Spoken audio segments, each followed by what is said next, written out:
메시카고라고 하고요. 30여 개국 정도에서 이제 다양하게 학생들 많이 리크루팅을 하고 있어요. 저희 교육청에 대한 소개를 좀 간단하게 먼저 드리도록 하겠습니다. 밴쿠버는 좀 많이 알려져 있으니까 알고 계시죠? 그리고 이제 캘거리도 좀 들어보셨죠? 네.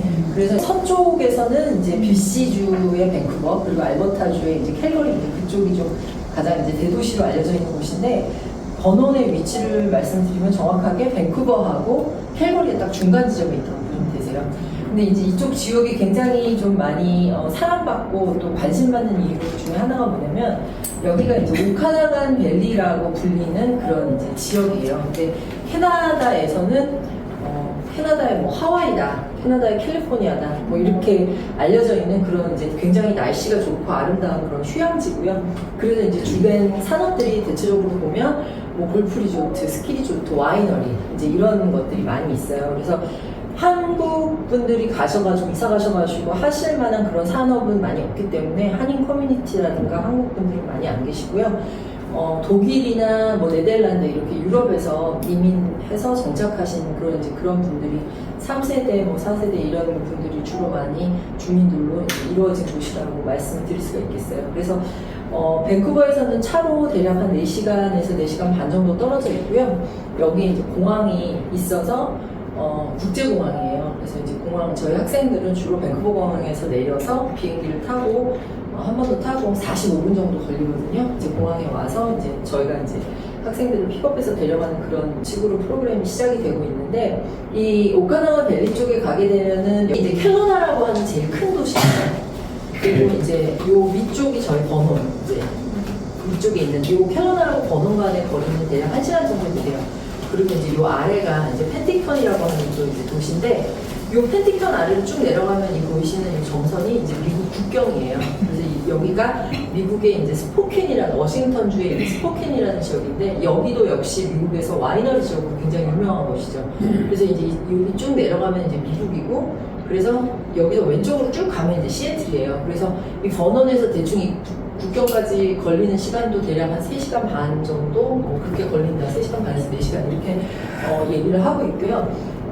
여기는 제가 날씨가 굉장히 좋다고 말씀드렸잖아요. 밴쿠버는 겨울에 좀 비가 오는 우기가 있고, 또 온타리오 쪽은 겨울이 막 마이너스 50도, 40도 내려가고 엄청 많이 얼고 춥기 때문에 이제 캐네디언들은 사실 이렇게 기후에 대해서 굉장히 좀 그런 좋은 날씨 속에서 살고 싶은 캘리포니아 같은 이제 그런 것들이 있는데, 이쪽 지역은 그 와이너리 이런 지역이 있을 정도로 날씨가 좋다 보니까는 캐나다에서 이제 다른 지역에서 전문직을 종사하시다가 은퇴하시는 분들한테 이제 설문조사를 보면 은퇴하고 나서 가장 많이 가서 살고 싶은 지역이 어디냐 그러면은 이제 이 오카나가 밸리라고 말씀드려요. 이 버논이라는 도시도, 그리고 그 밑에 켈러나, 요건 좀 큰 도시예요. 그리고 그 밑에 펜틱턴, 이런 도시들이 도시 자체는 크진 않지만 이 도시마다 아주 커다란 종합병원이 하나씩 잘 되어 있어요. 그래서 이제 대도시인 밴쿠버나 이제 토론토 이런 지역하고 비교했을 때도 학생들이 이제 뭐 아프거나 할 때 병원을 갈 수 있는 그런 그 인구 대비의 어떤 병원 시설이라든가 이런 것들도 굉장히 잘 되어 있고, 버논하고 켈러나 중간에는 이제 국제공항이 있고요. 그 건너편에는 UBC 대학교 이제 캠퍼스도 있어요. UBC 대학이 이제 밴쿠버 쪽에 있는 BC 주립대학교인데 캠퍼스가 대략 4개 정도 되는데, 그 중에 오카나가 밸리에 캠퍼스가 2개가 있어요. 하나는 버논하고 켈러나 중간에 이제 UBCO라고 하는 UBC 오카나가 캠퍼스가 있고, 그 다음에 또 하나는 저 켈러나 이제 시티에 UBC 시티 캠퍼스가 이제 오픈한 지 얼마 안 됐어요. 그래서 각 도시마다 오카나가 칼리지 그리고 UBC 대학교 캠퍼스 2개, 굉장히 교육도시라고 그렇게 보시면 되죠. 그래서 제가 이제 부모님들한테 굉장히 좀 이게 캐나다라는 이유로, 그리고 캐나다에서도 또 밴쿠버에서 좀 많이 떨어졌다는 이유로 많이 알려져 있지는 않지만, 어느 도시하고 가장 많이 좀 비교를 해서 말씀을 주실 수 있냐 그러면 이제 감히 저는 거의 이제 얼바인하고 많이 말씀드려요.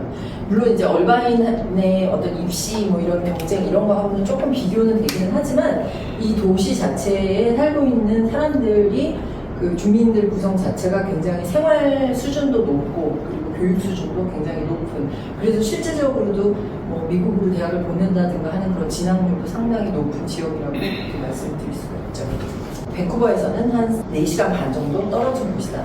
인구는 대략 한 저희가 6만 정도 되는데, 6만 정도 되는 도시는 캐나다에서는 이제 중간 사이즈 정도의 도시는 돼요. 워낙에 5,000명, 10,000명 이렇게 되는 도시들도 많이 있기 때문에 사진 보시면 굉장히 자연 친화적인 모습이잖아요. 근데 이게 전부는 아니에요. 제가 별로 썩 좋아하는 사진들은 아니기는 한데, 저희가 총 초등학교는 14개가 있고요. 그리고 이제 중학교, 고등학교가 합해져 있는 세컨드리 스쿨이 총 5개가 있어요. 그래서 국제학생들이 이제 주로 세컨드리 스쿨을 타겟해서 많이 오고 있고, 그리고 이제 엘리멘터리 스쿨은 이제 엄마가 같이 데리고 오시는 그런 가정들이 좀 있다고 보시면 되죠. 그래서 와이너리 뭐 이런 것들이 있다라는 걸 좀 보여드리는 거고, 그리고 이제 스키 리조트가 굉장히 잘 돼 있어요. 로컬 그 시내에서 셔틀버스가 다니는데 한 20분 정도만 마운틴으로 올라가면은 스키장이 있기 때문에 겨울 날씨도 한 영하 5도 정도 내려가는 게 이제 좀 추운 날씨라고 말씀드릴 수 있는데, 바람이 많이 불지 않기 때문에 눈은 좀 내리고, 그리고 아이들이 이제 밖에 겨울 액티비티 같은 거, 스키 타고 뭐 스노우 슈잉 같은 거 하고 이제 그럴 수 있게 되게 좋은 날씨고, 저희 국제학생들도 대부분 다 시즌 패스를 끊어가지고 주말이나 뭐 금요일날 같은 데는 야간 스키도 타러 가고 주말에도 스키 타러 가고, 그 시즌 패스도 그렇게 비싸지 않더라고요. 아니 시즌 동안 한 캐나다 달러 500불 정도 선이면 이제 살 수가 있어요. 여기가 이제 사실 버논이라는 지역이 이런 월드 클래스 리조트가 있는 그런 지역이에요. 첫 번째로 보시는 저는 프리리를 위치 골프 리조트는 지금 현재는 36호인데 홀을 계속 늘려나가고 있다 그러는데, 뭐 이제 유명한 미국의 뭐 농구 선수들이라든지 뭐 하키 선수들 이런 사람들을 이제 그런 곳에다가 별장을 굉장히 많이 가지고 있고요. 그런 되게 아름다운 곳이고, 스와로브스키라는 회사 모두 다 아시잖아요. 그 회장이 이제 저기 가서 골프 치다가 그 전경이 너무 아름다운 거에 반해가지고 거기다가 이제 이 스파클링 리조트라고 하는 호텔을 지었어요. 이거는 5성급 이상의 거의 되게 높은 급수의 그런 호텔인데, 사진상으로는 잘 보이지 않지만 다 호텔 그 장식을 다 크리스탈로 촘촘하게 해갖고 아주 되게 예쁜 곳이에요. 그래서 저희 학생들 아이들 데리고 이제 동반에 계신 어머님들은 이제 낮에 이제 저런 데 가서 커피도 드시고, 커피값은 별로 비싸진 않아요. 스타벅스보다 싸더라고요. 그렇게 하시기도 하고, 또 그런 힐링하실 만한 되게 아름다운 곳들도 많이 있고, 중간에서 실버스타 마운틴이라고 하는 곳이 제가 이제 말씀드렸던 되게 월드 클래스의 그런 이제 스키 리조트예요. 자연 친화적인 그런 환경들, 이런 것들로 인해서 학생들이 가질 수 있는 그런 여러 가지 베네핏은 뭐냐면은, 방과 후에 이제 날씨도 좋고 환경도 좋고 하다 보니까 할 수 있는 다양한 이제 방과 후 활동들, 엑스트라 클럽이나 뭐 그런 커리큘러들 이런 것들을 많이 할 수 있는 그런 조건이 다른 이제 대도시에 비해서 훨씬 더 잘 형성이 돼 있다는 것이고, 이 사진을 제가 넣은 이유가 뭐냐면은, 굉장히 이 앞에 있는 사진만 보면은 시골 아니에요? 라는 질문을 많이 하시는데, 그런 좀 자연 친화적인 환경 속에서도 현대적인 저런 문명, 뭐 쇼핑이라든지 영화를 보고 스타벅스도 당연히 있고, 뭐 이런 다운타운의 맛집들도 엄청 많고, 아무래도 여기가 이제 관광지 휴양지다 보니까 저런 것들도 많이 발달이 돼 있거든요.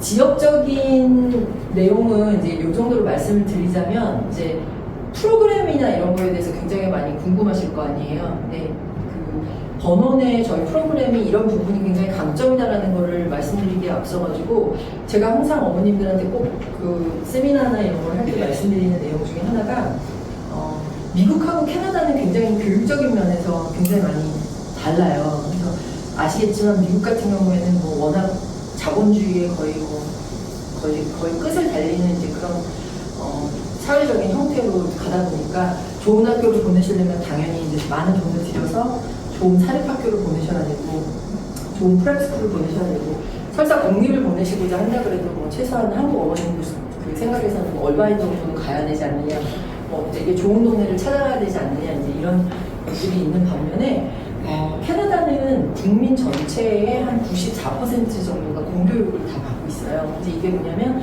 그 국민들의 공교육에 대한 신뢰도가 굉장히 높다는 거죠. 그리고 이제 정부에서 절대, 약간 캐나다는 사회주의적인 면모가 있는 나라거든요. 그래서 국민들한테 이제 공평하게, 동등하게 주어져야 된다고 하는 부분이 이제 두 가지가 있는데, 그게 이제 의료하고 이제 교육이에요. 그러니까 돈이 없어도 교육은 다 동등하게 받을 수 있어야 되고, 돈이 없어도 병원은 다 똑같이. 그래서 이제 그거에 대한 컨트롤을 놓고 있지 않은 건데, 그럼으로써 좋은 게 뭐냐면은 공교육이 전 세계적으로 가장 훌륭하다는 평가를 받고 있어요. 실질적으로 OECD 국가 중에서 예산도 가장 많이 투자를 하고요. 그리고 실질적으로도 되게 오바마가 취임했을 때도 우리 미국은 공교육에 대해서는 너무 컨트롤을 잃었고 우리는 정말 망했다. 하지만은 이제 그 공교육에 대한 것만큼은 캐나다를 좀 우리가 따라가야 된다. 이제 이런 것도 연설에서 얘기하고 이제 그랬어서 캐나다는 그 공교육에 대한 부심이 굉장히 커요. 그래서 이제 캐나다를 유학을 보낸다, 유학을 가신다고 하면은 왜 사립이 아니에요? 왜 다 공립이에요? 라고 물으시는 어머님들이 되게 많으신데 그래서 이제 그렇다는 말씀을 드리고 싶고요. 그리고 이쪽 그거하고 아울러서 이제 이 번원 지역이 왜 더 예전보다 훨씬 더 많이 각광받게 되는지에 대해서 좀 간단하게 말씀을 드리자면 이제 지금 전반적으로 좀 입시 제도가 많이 변한 이유가 있는 것 같아요. 그러니까 한국이 수시라는 제도가 생기면서 비교과 과정이 굉장히 많이 부각이 되고 그러니까 교과 과정만큼이나 비교과가 되게 많이 중요하게 되는데 미국이나 캐나다 같은 경우에는 무조건 수업이 3시에 끝나거든요. 3시에 학교를 끝내주는 것은 분명히 이유가 있는 거거든요. 3시에 끝나고 뭐 하라는 거겠어요? 3시에 끝나면 방과후 활동을 하라는 거겠죠. 그 방과후 활동을 학생이 내가 원하는 것 또는 내가 원하고 싶은 것 여러 가지를 내가 찾아가는 그런 과정을 통해서 나중에 대학 들어갈 때 자기소개서를 쓰게 될 때 그런 게 이제 다 자기한테 어떤 그 자산으로 녹아내려서 그 에세이의 상에서 보여지면서 어떤 결과가 나오는가 봤더니 어떤 학생은 하버드가 붙었는데 UCLA가 떨어지는 학생이 있었어요.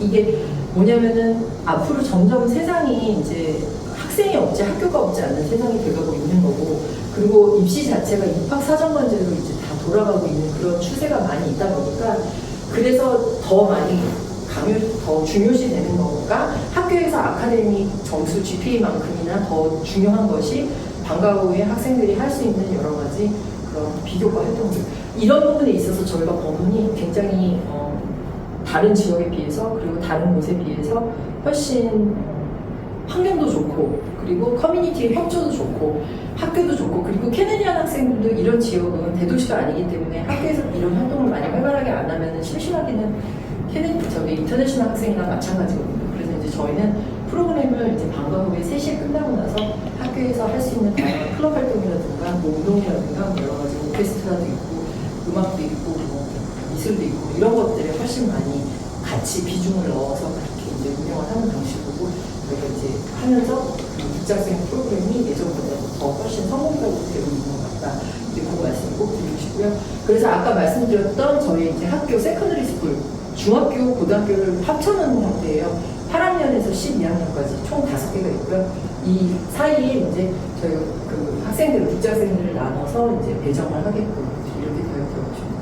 그래서, 한국 학생은 저희가 그렇게 많진 않아요. 여기가 이제 학생이 규모가 한 1000명 되는 데도 있고, 1000명 넘는 데도 있고, 또 안 되는 데도 있고 하는데, 많은 학교가 한 10명 정도면 한국 학생이 많은 거고요. 저희가 이제 정말 한 2~3명 있거나, 5~6명 있거나, 이제 이런 학교들도 있어요. 그래서 한국 학생이 아주 없진 않은데 어느 정도 있는데 많지 않아서 이제 거기서 생길 수 있는 어떤 문제나 이런 것들도 저희가 조금 좀 다 보완할 수 있고 그리고 이제 각 나라별로 워낙 저희가 레시오가 좀 어느 정도 정해져 있어요. 워낙 다양한 나라에서 오기 때문에 아까 말씀드렸다시피 여기가 유럽 이민자들이 많이 살고 있는 곳이다 보니까 방과 후 활동으로 막 축구 같은 게 되게 유명하거든요. 그래서 이제 멕시코나 남미 쪽이나 유럽에서 오는 이제 학생들이 되게 많고 여학생들도 그런 거 굉장히 많이 참여를 하시더라고요. 그래서 그런 나라 학생들도 같이 이제 받아야 되기 때문에 저희가 이제 한국 학생만 왕창 받지는 않고 있다.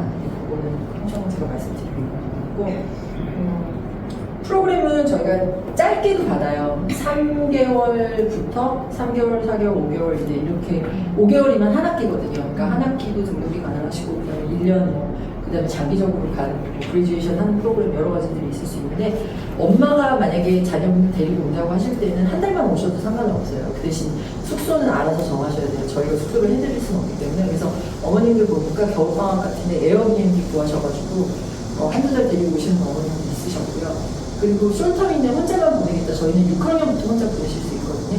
그런 경우에는 3개월부터 이렇게 프로그램이 운영되고 있고 캐나다 교육은 뭐 워낙 그런 어떤 공부를 못하는 거로 인해서 학생들한테 스트레스를 주는 그런 교육이 아니에요. 그냥 그 학생의 어떤 장점이라든가 그 학생의 굉장히 낭만적이고 좋은 거죠. 근데 그 학생의 어떤 특징에 좋아하는 것들에 맞춰서 그런 퍼스널라이즈한 러닝을 시킨다는 거, 이제 그런 게 이제 되게 중요한 거고, 저희가 말씀드렸다시피 되게 다양한 아카데미들이 많이 운영이 되고 있어요. 그래서 학생들 뭐 나중에 대학 갈 때 아니면 미국으로 대학 지원하실 때 아니면 캐나다에 있는 대학 갈 때도 이런 활동들을 했던 게 장학금 받는 데 있어서 굉장히 많이 플러스 요인이 되더라고요. 제가 보니까. 그래서 그것도 되게 잘 돼 있고, 하키 프로그램 다양해요. 굉장히 많이 있고, 그리고 학교 시설들 사진 있고, 그리고 이제 궁금해하시는 게 주로 이제 저희 홈스테이를 어떻게 하느냐 이건데, 저희는 이제 홈스테이 프로그램이 사실은 저희 프로그램을 성공할 수 있게 만든 가장 큰 원인 중에 하나라고 그렇게 얘기를 하세요.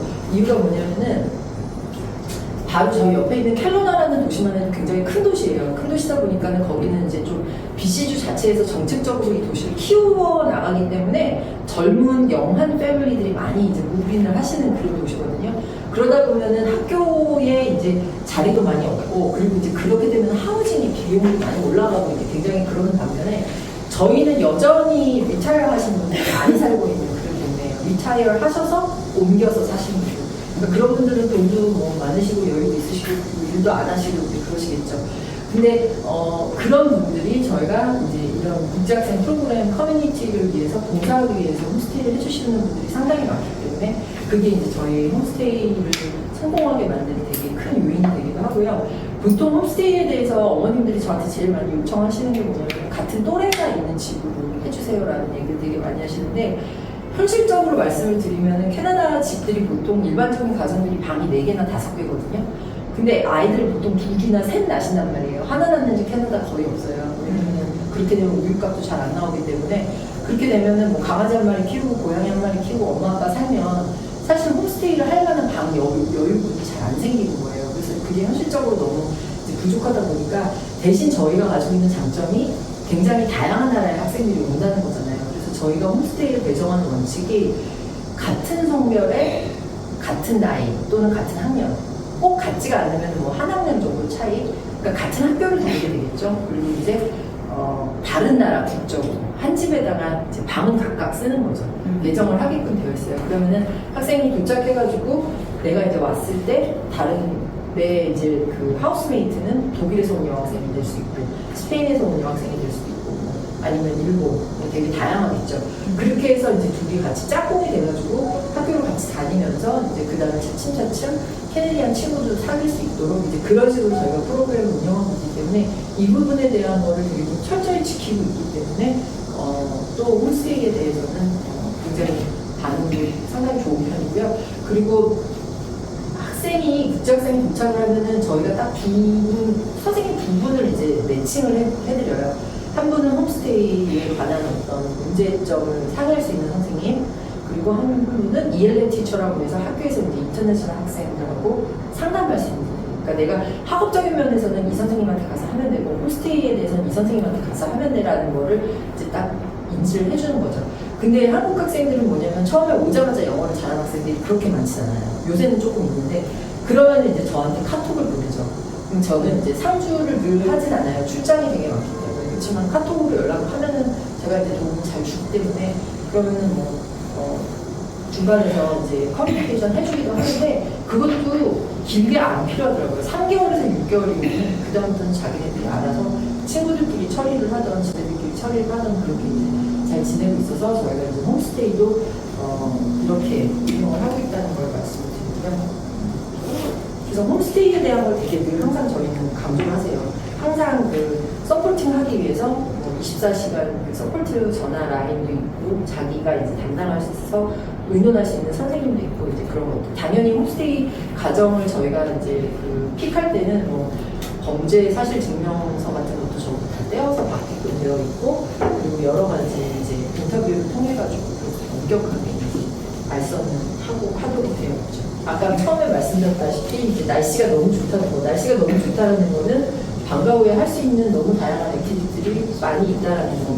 그 다음에 여기가 워낙 그 안전하고 깨끗한 지역이라는 거. 그러니까 되게 청정 지역이라고 하죠. 그래서 외국 유학 보내고 나면 부모님들 걱정 많이 하시는데 저희가 좀 여학생 비율이 많이 높아요. 그러니까 그 정도로 와서 이제 만약에 답사하시거나 보시고 나면 이 정도는 굉장히 안전하고 깨끗하구나 이렇게 이제 생각하시게 되는 거고, 그리고 아카데미들 대학 갔는데 또는 나는 자기가 또 원하기 때문에 할 수 있는 여러 가지 아카데미들도 많이 운영을 하고 있고, 그리고 스키 리조트도 되게 가깝게 있고, 그리고 학생 하나하나의 개개인의 어떤 관심사에 맞춘 그런 교육을 하게끔 이제 홈스테이에서나 학교에서나 다 같이 이제 협력하고 있다는 거. 그리고 학기는 9월하고 2월 시작할 수 있고요. 그리고 항상 빠지지 않는 거는 정말 훌륭한 홈스테이 프로그램, 저희 교육청에서 직접 관리하고 직접 알선하는 그 프로그램을 이렇게 이제 말씀을 드리는 거죠. 그리고 이거는 이제 어플리케이션 언제 하는 거고 그런 거에 관한 내용이고, 혹시 여기까지 중에서 뭐 좀 궁금하신 내용 있으실까요? 학비나 이런 장학 학비는 저희가 굉장히 저렴한 편이에요. 다른 지역에 비해서. 그래서 2만8천 한 3천만 원 안 되게 아이만 혼자 보셨어요. 네, 저는 아니요, 1년. 9월에서 10월. 홈스테이 비용은 얼마 정도 돼요? 홈스테이 비용은 어느 정도 됩니까? 저희가 한 달에 1,100불이에요. 1,100불이요? 네, 우리나라 돈으로 150만 원도 괜찮겠죠? 150 안 되죠. 120. 110만 원. 네. 그 28,000불 정도 되는 비용에는 이제 그 주정보험료, 그러니까 뭐 입원하거나 수술하거나 그런 거 다 무료되는 보험료랑, 그리고 뭐 학교에 대해서 이제 한 달에 한 2번 정도 하는 액티비티 같은 것도 있어요. 그 액티비티 비용 포함돼 있고, 학비 포함돼 있고, 홈스테이 비용 포함돼 있고, 그리고 홈스테이를 뭐 배정한다든지, 그리고 학생을 공항에서 우리가 픽업한다든지, 그리고 뭐 저희는 국제학생 프로그램에서 저희 교장 선생님이 다 가디안 그런 것도 해드리거든요. 이제 그런 비용이 전부 다 포함되어 있다고 보시면 되세요. 근데 그 기숙사 같은 건 여기는 기숙사가 없어요. 기숙사 있는 데는 네네, 여기 홈스테이. 기숙사가 있는 곳은 캐나다 같은 경우에는 이제 뭐 사립학교 말 그대로 사립학교도 좀 종류가 한 2개 정도 나뉘기는 하는데, 우리가 흔히 알고 있는 뭐 미국의 그런 뭐 프랩 같은 그런 뭐 초토나 필립스 같은 그런 사립학교들도 몇 개 있거든요. 캐나다도 많지잖아요. 몇 개 있는데 그런 학교들이 기숙사는 있을 수 있고, 아니면은 그거보다 좀 좋지는 않은데 기숙사가 있는 학교들도 간혹 있기는 있어요. 그리고 공립 중에서는 딱 2군데 있어요. 하나는 알버타주의 골든힐이라고, 그것도 이제 제가 레프리젠팅 하고 있는 곳인데, 거기랑 그 다음에 윈저에 거기는 이제 캐톨릭 교육청인가 하는, 근데 규모는 굉장히 작더라고요. 그래서 학생은 많이 몇 명 못 받는다고 그러고 비용은 좀 많이 비싸다고 그러고, 그래서 그 외에는 기숙사는 없어요. 조기교육 보낼 때 이것도 비교를 해줬는데 그 중에서 그래도 어떤 거를 가장 중요하게 보내야 될지.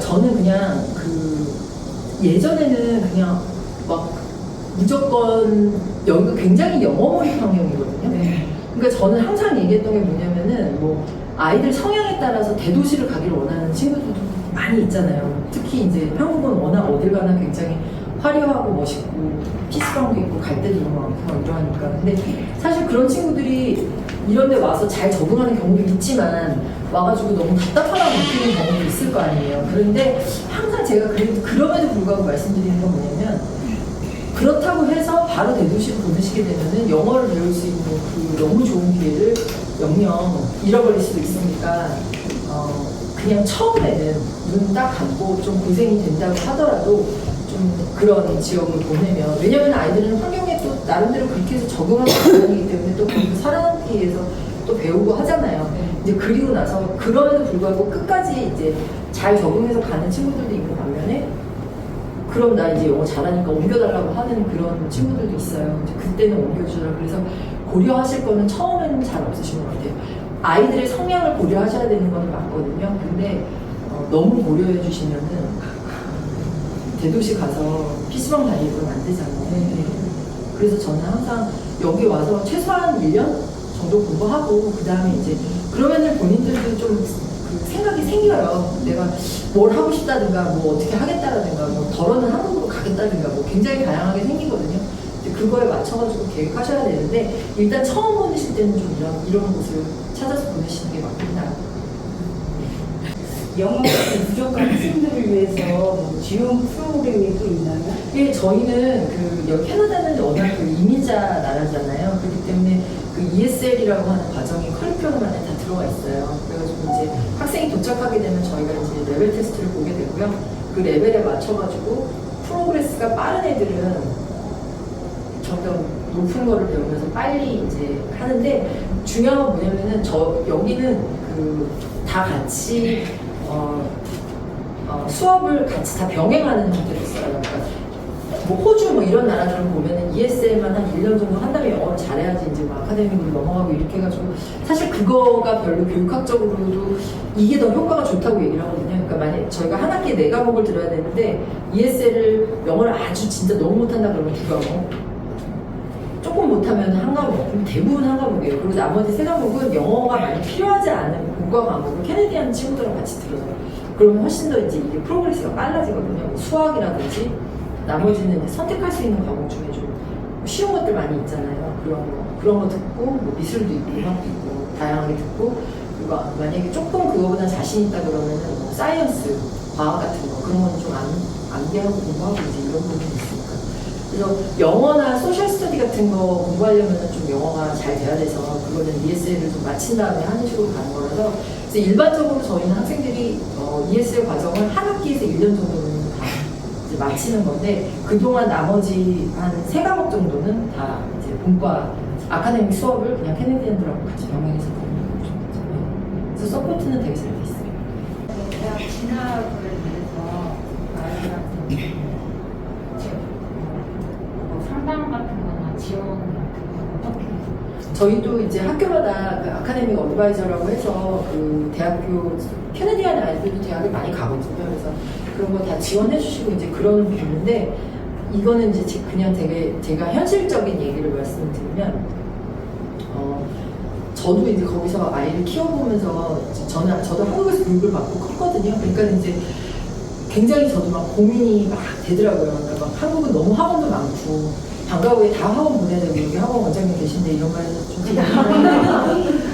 그런데 이제 거기 그쪽에서 애들을 키우는 엄마들하고의 어떤 입시 방식이나 입시 사고 방식이나 이런 게 굉장히 많이 다른 거는 있어요. 근데 이제 밴쿠버나 토론토나 이런 대도시 쪽 가시게 되면은 한국이랑 똑같아요. 대치동하고 똑같다고 보시면 돼요. 그냥 방과후에 보내실 수 있는 학원들 엄청 많고 미국 대학 가는 애들 위해서 뭐 SAT 학원, ACT 학원 뭐 엄청나고 그리고 한국 엄마는 갔다가 명함도 디밀 수 없는 엄마들이 중국 엄마들이거든요. 진짜로. 정말 무시무시해요. 정말. 지금 사실 얼바인 이런 데도 그 엄마들 때문에 더 분위기가 더 삭막해지고 사실 UBC 엔지니어링 수학 평균 점수 올려놓은 것도 다 그 엄마들이라고 중국 엄마들이라고 그렇게 이제 농담으로 얘기할 정도로 교육열이 높으신 건데 좋은 거죠. 굉장히 좋은 거죠. 근데 대학을 가는 방법이 물론 학교에서 공부를 열심히 하고 학원에 와서 또 더 열심히 해가지고 엄청나게 높은 GPA를 받아가지고 가는 것도 방법이지만 제가 아까 좀 전에 말씀드렸다시피 학생이 없지 학교가 없지 않은 세상이 점점 오가면서 이제 방과 후에 이런 것들이 중요시 되면서 저희는 그런 것들과 그리고 저희도 과외 선생님을 보여드릴 수 있어요. 부족한 과목에 대해서는 과외 선생님은 저희도 굉장히 많거든요. 근데 학원은 없어요. 그래서 지금 말씀하시는 그 입시에 관련된 게 걱정되는 부분은 그거라면 어드바이징 해주는 부분은 저희도 다른 교육청에 다른 학교에 어디나 마찬가지로 어쩌면 더 되게 잘 해주시는데 이제 그 차이점을 딱 갈라서 말씀드리면은 이제 학원 유무예요. 저희는 학원은 없는 곳이에요. 그러니까 이제 어머님이 저희 쪽에다가 학생을 보내가지고 여기에 남겨갖고 아이가 그냥 하는 대로 따라가면서 그 서포트를 하면서 대학을 보내는 것까지 하신다 이렇게 생각을 하시면은 두 종류시더라고요. 한 분은 그냥 아이를 믿어보겠다. 나는 제 결정을 믿어보겠다. 그리고 또 한 분은 또 굉장히 불안해하시죠. 그냥 놔둬도 될까? 다른 애들은 저렇게 안 하는 것 같은데 막 이렇게. 그러니까는 그 부분은 저도 경험해봐본 바에 의하면 그냥 엄마의 일종의 좀 중심인 것 같아요. 그냥 내가 어떻게. 그리고 이거는 사실 옆에서 이렇게 해라 저렇게 해라 한다고 그럴 수 있는 게 아니거든요. 내가 내 아이의 성향을 제일 가장 많이 파악을 해서 아이가 가장 원하는 방식과 원하는 그런 거를 잘 맞춰서 그렇게 해가지고 하셔야 되는 부분이라서 엄마들이 여기가 맞대 하면 여기가 맞고 여기가 맞대 하면 여기가 맞고 이거는 정말 아니라는 생각이 들어요. 왜냐면 저희가 한국 사람 많기로 유명한 코피트람이라는 동네가 있어요. 밴쿠버에. 거기서 이제 아이들 데리고서 계시다가 저희 쪽에 오신 엄마하고 얘기할 기회가 있어서 얘기를 해봤는데 한국에서 올 때는 마음의 준비를 단단히 하고 오셨대요. 그러니까 휩싸이지 않겠다. 그냥 그리고 1년 동안 아이가 영어 공부 열심히 하면서 정말 호연지기를 키울 수 있도록 자기는 진짜 그렇게 서포트를 하겠다는 마음을 가지고 와서 엄마들하고 알게 되면서 같이 이제 뭐 아이들 학교분 등교시켜놓고 나면은 브런치도 하시고 뭐 커피 마시고 하실 거 아니에요. 그러면은 이제 꼭 이렇게 분위기 몰아가시는 어머님들 꼭 계시잖아요. 어디 뭐 학원에 뭐 수학이 좋대더라, 여기 학원에 뭐가 좋대더라. 그러니까 그때부터 자기가 너무 이렇게 막 현타가 오고 막 이렇게 해가지고 고민을 하다가 그냥 아예 그거를 안 보려고 다시 싸가지고 이쪽으로 왔다 그래서 저희는 그런 곳이라는 거는 제가 말씀드려요. 네. 그래서 한 1년 정도, 아니면 한 학기 정도 좀 이렇게 좋은 경험과 영어와 뭐 이런 걸 시키고 싶다라고 생각하시면은 가장 더 알라이브시 좋죠. 뭐 한국에서 다시 올 건데 한국이 이렇게 좋은 학원들이 이렇게 수두룩 빽빽한데 거기 뭐 밴쿠버나 토론토 가서 학원 보내실 거는 아니잖아요, 사실. 그 사이에 차라리 뭐 다른 거 할 수 있는 거 클럽 활동이라도 더 시키는 게 훨씬 낫지. 이 학군지를 UBC를 입학하기에 굉장히 용이한 분교를 또 품고 있는 학군지인 부분. UBC는 다 가요, 저희. 그냥 100% 가요, 100%. 그냥 가요. 네. 저희가 스쿨버스가 한 300대가 있어요. 그래가지고 스쿨버스로 등하교가 가능한데 2.4km 기준으로 해가지고 2.4km 넘어가면 스쿨버스 탈 수 있고요. 그 이내에는 이제 걷던지 자전거 타든지 이제 그런 식으로 해놨는데 홈스테이하고 그 학교까지 거리는 막 엄청나게 멀고 그렇지 않아요. 어린 학생은 지금 7학년부터 그다음에 고3까지 되게 좀 다양하게 있어요.